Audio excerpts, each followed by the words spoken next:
dito muna tayo at susunod ko pong ipapakilala sa inyo. Wala kayo dyan! Reporter at host ng GMA 7. Born to be wild and this is for us.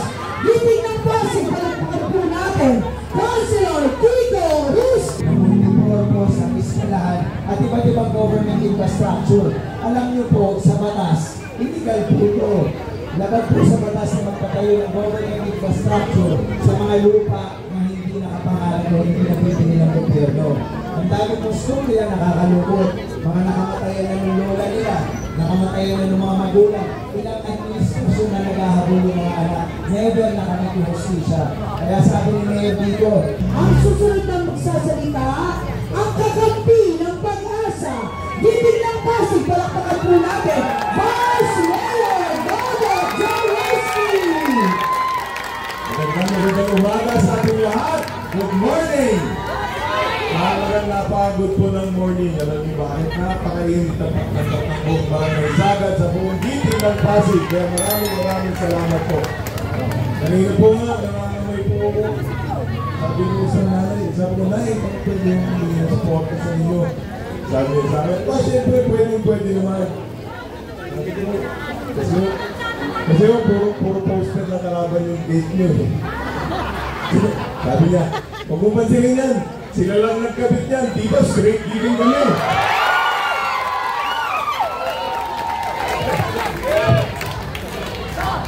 Kaya nakakatawa. Alam nyo, yan ha. Pag sinabi kong straight giving, kung sisigaw tao, straight Vico. Diba? Alam nyo bakit? Simple lang naman eh, diba? Si Mayor Vico nagbigay ng pride sa Pasig. Tama ba? Pag kayo nasa labas ng Pasig na lamang kayo ay taga-Pasigin. Ano sinasabi? Ang swerte ninyo, ang galing ng mayor ninyo. Tama ba? Okay, tapos sasabihin, sana kapati kami, makalipat kami sa Pasig. Diba? Eh, hanggang ng Amerika eh. May award si Mayor Vico. Anti-corruption champion, Mayor Vico! Pinagmamalaki natin, di ba? Pinagmamalaki natin si Mayor Vico. Kaya na po, medyo ang masakit, dahil sa politika, ang dami yung mga lumalabas na fake news. Ang dami yung mga kwento na alam natin hindi totoo. Ang dami kasinungalingan na ginagawa para sirahin ang isang tao ng bigay ng tangal sa ating dito sa Pasig. Pero alam ko, mga may ng Pasig na tatalino, hindi basta-basta naniniwala. Kaya alam ko, lalo-lalo na itong darating na eleksyon, ibigyan natin si Mayor Vico ng landslide victory. At ang totoo naman, tumingin ko si Mayor Vico sa isang plataforma ng malinis na pag-gobyerno na tinatawag kong good governance. Ang sinasabi ng iba, hindi na importante ang good governance. Pero ito, explain ko sa inyo bakit importante po ang malinis na pamamahala. Pag-upo ni Mayor Vico ng 2019, ang budget ng Pasig ko ay 10 billion. Fast forward na po tayo, tinamaan pa tayo ng pandemya. Nag-lockdown po tayo, wala pong komersyo. Ibig na bumaba ang budget ng ating lungsod, pumaas pa. In 2022, naging 13.5 billion. In 2023, 15 billion. 2024, 17 billion. Ngayon, 2025, 22.4 billion pesos na po ang budget ng ating lungsod. Ba't ko po binabanggit ito? Dahil habang lumayaman ang ating lungsod, dumadami po ang programa at proyekto, ang resources ng ating pamahalaan para ibaba sa tao. Paano? Example, ang senior citizen natin, nandito pa mga senior. Usapan natin muna yung mga social services natin. Ang senior citizen natin, hindi po mapagkakaiba na ang ating budget for OSCA, ang Office of the Senior Citizen Affairs, pinakamalaki po ito sa buong history ng ating lungsod. Umaabot na ng 477 million. Sa senior citizen pala muna. Dati, ito, tanongin yung mga sarili ninyo, kung totoo hindi. Bago po si Mayor Vico, ang senior citizen, pinipili kung sino may benepisyo. Tama mali. Ngayon, lahat ng ating senior citizen, may benepisyo na. Tama ba? Basta kayo ay Pasigenyo, makakatanggap kayo ng benepisyo. Yung pamaskong handog na tinatawag, yung sinasabi ng tao, na natin na 3,000 pesos, Eh, pag-upo na Mayor Bill, ang ginawa niya, sabi niya, may naman tayo. Ba't di tayo natin sila bigyan ng local senior pension? Ay, napaganda rin yung pamalina ng sigurado. Itong taon na to, sabi rin ni Mayor Bill, well, meron pa tayo pondo. Dagdagan natin, i-expand na rin natin yung senior pension natin. Pati na rin yung SSC kung 4,000. Bigyan na rin natin sila ng senior pension. Isang halimbawa pa lang yan. O, susunod, solo parent. May solo parent na tayo. O, mga solo parents natin. Alam naman po natin, ha?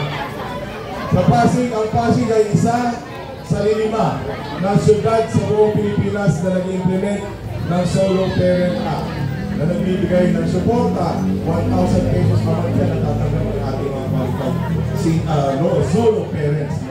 At dito sa Pasig, ang solo parents po natin, binirespeto natin. Ang solo parents natin, minamahal at inaarugan ng ating pamamahala. Hindi po natin dapat binabastos. Sama!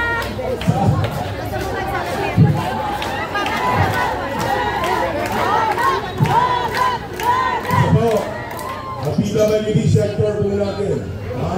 Nakita ulit, nakita po ni Mayor Rigo. Oh, may pondo pa tayo, ba't di natin alagaan yung ating mga PWD? Nakasalang na po sa ating City Council, malapit pa rin mo namin ipasa yung ating bedridden PWD. Magkakaroon namin kayo ng social pension itong taon na ito. Ulitin ko, lahat ng mga ito kailangan ko ng pondo. Dahil mayaman natin lungsod, dumadami ang programa. Lipat naman tayo sa edukasyon. Education. Bakit education? Kasi kami po'y naniniwala na ang tao ay dapat bigyan ng sapat na kaalaman para magkaroon ng mas magandang edukasyon. Wala ibang shortcut sa buhay. Ako po magsasabi sa inyo na kahit anong bigay ng ating pamahalaan, hindi po magiging sapat para yumaman tayo. Ngayon, nagkakalat ang ayuda, di ba? Ang ayuda, ano bilas? At niya tatawa. Marami kang bilas dito. Pati grocery. Ba't sabi ng iba, sawang-sawa na daw sila sa lugaw? Ano ba yung sabihin ko? Bago pa ng eleksyon, meron kang bigas, grocery at lugaw? Pero ito po mga kaibigan, wala akong masama, no? Kapag meron pong ganyan konting biyaya. Dahil, ano na yan eh, sabihin na natin, sabi nga na iba, mahirap daw talikuran ang biyaya. No? Pero wala pa akong kilala na tao o pamilya na gumandang buhay dahil lamang sa ayuda. Tama? Kaya, ang ayuda ngayon meron, bukas wala na. Pero ang dami ko nakausap dito sa Sagad eh. Ang sabi sa akin, Vice, nagkalat ang taga-sito pero huwag kayo mag-alala. Hindi binibenta ng taga-Sagad ang kanilang boto.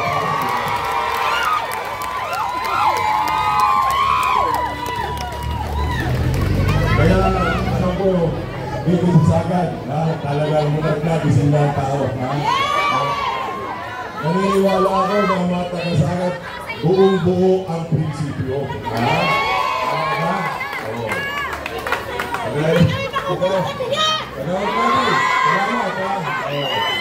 Ngayon, mga kaibigan, kakalimutan ko sa information.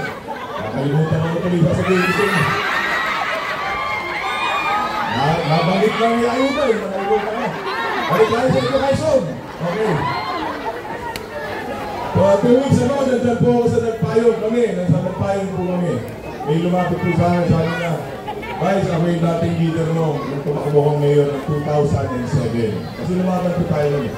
Dahil sayang, hindi ka na maupo doon. Kaya lang masakit, yung anak ko, scholar ng PNP. Nung natalo tayo, tinanggal yung aking anak bilang scholar. Wala medyo masama akong kwento, makaka-iyak po yung kwento, makakatubo po ng puso. Pero sabi ko nga, marunong naman ang Diyos. Kasi noong 2019, ginawa na yung mayor sa Mayor Rigo. At totoo lang naman, marami rin nangamba nun kasi may mga scholar din ng araw. Diba? Na baka magpalit ng administrasyon, may pakamabya, magtanggal ng mga scholar. Pero, ang tanong, anong ginawa ni Mayor noong 2019? Imbes na magtanggal ng scholar, nagdagdag pa siya ng scholar niya. Mula 11,000 scholars sa 2019. Ngayon, 25,000 na po ang scholar natin.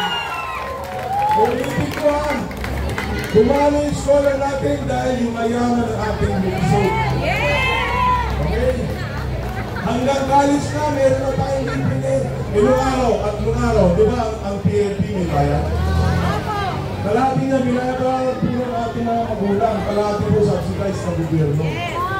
Pero ito, hindi nyo lang. Ngayon, alam nyo, libre na yung PNP. Alam nyo bakit libre? O, hindi nyo alam to, no? Libre ang PNP. Dahil meron po isang congressman na gumawa ng batas. Na nagpapaaral po sa ating mga anak na pasiguro. Ano mo sino yun? Yan po ang ating congressman. At baka hindi nyo mo nalalaman, itong batas na ito, hindi po ito batas para sa Pasig lamang. Lahat po ng kabataang Pilipino sa buong Pilipinas ay nakakapag-aral na ng libre sa lahat ng state, universities, and colleges dahil po sa Congressman ng Pasig, Congressman Rolando Robredo. Kaya pinapakaswerte po natin talaga dahil education is the priority ng inyong mga leaders. Eh dito po sa Pasig ngayon, para patunayan na noong 2022, kasi noong 2019, di ba sila lang naman yung Mayor Vico ang kasama ng Congressman eh. Wala po silang Vice Mayor at saka mga konsehal mo. Nung nabigyan nyo kami magkakataon makasama-sama noong 2022, ay isa po sa mga unang priorities natin na pinasa ay isang programa para sa college education. College education na hindi po pinitignan ng ranking. Kasi sa Pilipinas may ranking, yung mga matalino po binibigyan ng pagkakataon. Eh sabi namin, paano naman po ang mga kababayan natin na gusto mag-aral na hindi masyadong makatalino pero willing silang magsikat, magtsaga at willing silang mag-aral ng mabuti. Dito po maumpisahan yung Pasig City Pag-asa Scholarship Program. At ngayon, proud po akong mai-report sa inyo na halos 2 dito na po ang kabataan Pasigleño na nakakapag-aral sa Pasig Catholic College at dito sa Arellano University ng libre, sagot po ng inyong lokal na pamahalaan, may allowance pa. Bakit? Dahil dito po sa Pasig, hindi dapat maging balakid ang kahirapan para maabot natin ang pangarap natin sa ating mga anak na makapagtapos ng kolehiyo. Ang pangarap po natin, lahat ng gusto mag-aral ng college ay dapat makapagtapos o mabigyan ng pagkakaroon ng pagkakaroon. The first year po ng implementation, 120 million po ang nakalala pondo. Yung first year magiging second year. So magdadoble po 240. Yung second magiging third year. Magdadagdag pa tayo, magiging 360. So hanggang magiging fourth year, 480 million. Halos kalahating bilyong piso po. Almost half a billion pesos ang nakaraan na pondo para po sa Pag-asa Scholarship Program. Ito po ang tanong ko sa inyo. Maghanap kayo ng ibang lungsod na nagbibigay ng ganyang kalaking prioridad para lang makapagtapos ang ating mga kabataan. Wala na po iba. Ito na po pinakamalaki, isa sa pinakamalaking college scholarship program, private college scholarship program sa buong Pilipinas. Why? Dahil po kami naniniwala na pag makapagtapos ang inyong anak, mas malayo ang makarating niya nila sa buhay. Kaya pag-uusapan po nito yung kanyang education pathways. Ito po ang gagawin natin priority sa susunod na pagkakataon. Kung bibigyan nyo po kami ulit ng tiwala. Alam naman po natin, hindi naman po ang lahat ng ating kabataan ay ready o college ready. Hindi ba o gusto magtrabaho agad? Ang problema natin, kulang po tayo sa mga skills training. So dito po tayo magbibigyan ngayon ng priority. Na bigyan natin sila ng technical, vocational, enhancement, skills training na imamatch natin sa kailangan ng industriya. Para sa ganoon, pagkatapos sila mag-training, pagkatapos sila mag-aral, whether it be 6 months, 1 year, or 2 years, diretso na po sila sa trabaho, magkakaroon na sila ng maayos na kabubuhay o maayos na hanap buhay. Yun po ang priority natin sa susunod na pagkakataon. Mahuli na lang po ito. Ayan, ayun na, may education na po tayo. Next, ang healthcare. Ito po kailangan mabagit, no? Kasi sinasabi ng mga kalaban, tatayo daw ng mga building naman. Alam natin ang hospital po natin dalawa. Di ba? Meron tayong Pasig Group Medical Center at meron tayong PCGH. Ang PCGH natin, kung di po nalalaman, Pasig City General Hospital natin ay multi-awarded hospital po yan ng Department of Health at ng PhilHealth. Isa po yan sa pinakakumpletong local government-owned hospitals. Ang problema po ng ating PCGH, palagi sa puno. Pero ngayon, ang capacity natin pa, kung na-explain ni Dr. Eric kanina, pati nga sa puso, meron ng capacity, hindi ka pupuntang heart center. Ang PCGH ay located po sa boundary ng Maybunga at ng Cainta. Kaya po palaging puno yan, sana naririnig kami ng aming mga kalaban. Dahil maganda yung ating hospital, pati yung taga-Cainta, pati po yung sa mga kapitbahay na bayan sa Rizal, dyan po tinatakbo. Kausap ko po yung medical director ng PCGH, 30 to 40% na mga emergency cases na tinatakbo po dyan galing po sa lalawigan ng Rizal. Ngayon po, pati ba naman yun ang kasalanan namin mga Rizales? Kaya ayon po sa batas, pag may emergency, hindi mo pwede ipagtabuyan. Kailangan mong gamutin. Kaya nga, anyway, alam nyo, nakakapagod kasi minsan eh. Nung i-explain ka, gagawa ka ng kwento, hindi naman nila alam yung totoong storya, di ba? So anyway, noong 2022, anong ginawa ni Mayor Vico? 2022 pa, nalaman na po namin yan. Sabi ni Mayor Vico, anong gawin na natin? Imbis na ba, magtayo tayo ng ospital, o expansion na naman tayo. Basta tuloy-tuloy upgrade natin ng PCGH. At the same time, yung ating children's hospital, gawin na natin siya ng isang general hospital pa. So noong 2023, naglaan po ng pondo upon the instruction ni Mayor Vico ang ating City Council ng 350 million pesos para po i-upgrade ang ating Pasig Hope. Ngayon, Pasig Hope Medical Center na. Mula 60 bed capacity lang po yan. Ngayon, doble na po, 120 bed capacity na siya. Dito yun po sa Kabayanan, kung hindi ko alam, mas malapit po sa inyo. Kaya hindi, sinasabi pa lang ng mga katunggali namin, gusto na magtayo, eh ginagawa na po natin. Diba? Kaya, sana maging mapanuri po tayo, no? Maging mapanuri. Ang healthcare po natin, para alam nyo, ang nakalaan na pondo po para sa healthcare natin is 5 billion pesos a year. Alam nyo bakit? Kasi dito lang sa Pasig, isa tayo sa mga unang lungsod sa buong Pilipinas na highly compliant sa Universal Healthcare Law. Meron po tayo ay tinatawag na no balance billing. Pag kayo ay taga-Pasig, na ospital kayo sa ospital ng ating lungsod, lalabas kayo ng ospital, ang city po ang magbabayad, wala kayong gastos.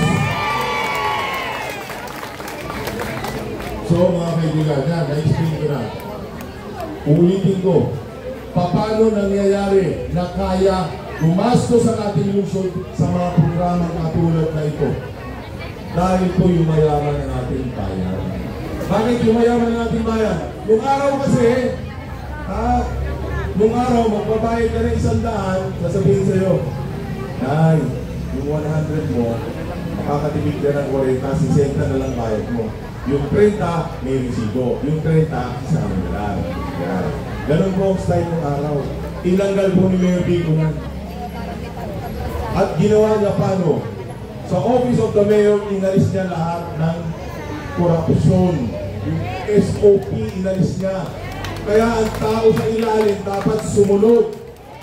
Alam niyo, napaka-importante po ng leadership by example. Kasi pag ang mayor corrupt, sasabihin ng vice mayor, teka muna, kung si mayor meron, dapat si vice mayor meron din. Nasabihin mo ako siya, teka muna, kung yung mayor at vice mayor meron, dapat yung konsihal meron din. Eh kung lahat meron, ano ba matitira sa tao? Wala na! Kaya nga dito sa Pasig, iba tayo. Kasi kung tumikitig tayo sa isang gobyerno ng malinis na pamamahala, kaya po yung sinasabi na hindi importante ang good governance, mali po sila doon. pinaka-importante ang good governance.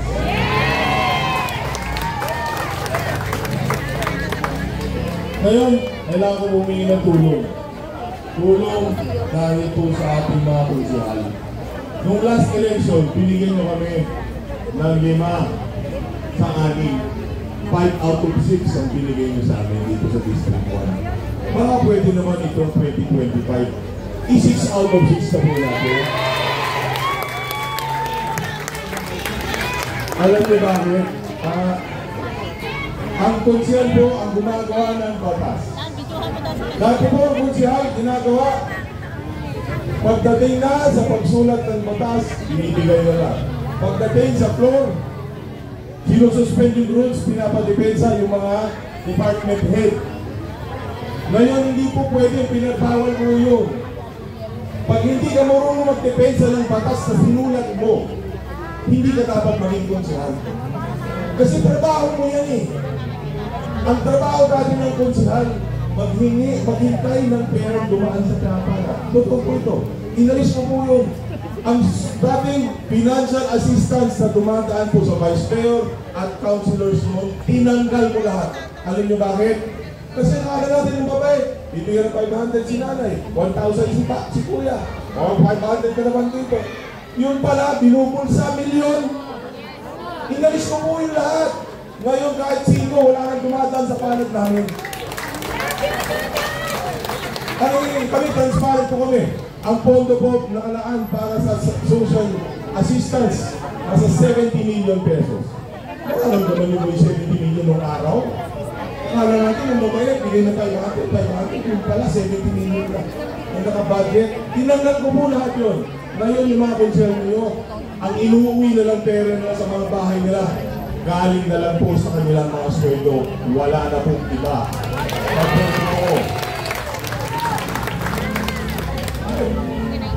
Kaya nga, bigyan niyo po kami ng mga kapintunay at totoo. Na pareho po yung prinsipyo, pareho yung direksyon. Kasi marami po tayong kailangan gawin. Marami na tayong napag-agumpayan, pero marami pa po tayong kailangan gawin. Maraming panlaban ito. Kaya kami sana nakikiusap na i-strain na po natin ang dito ng kasi. Okay, magpahuli na lang. Anong number namin tatlo? 1, 4, 3. Ano yung sabihin nun? Okay, I love you too. Number 1, Congressman Roman Romulo. Number 4, Mayor Vico Soto. Number 3, Vice Mayor po, Robert Pawlowski. Maraming salamat po. Number 3 sa ating mga balota. Ito at muli, Vice Mayor Robert Pawlowski.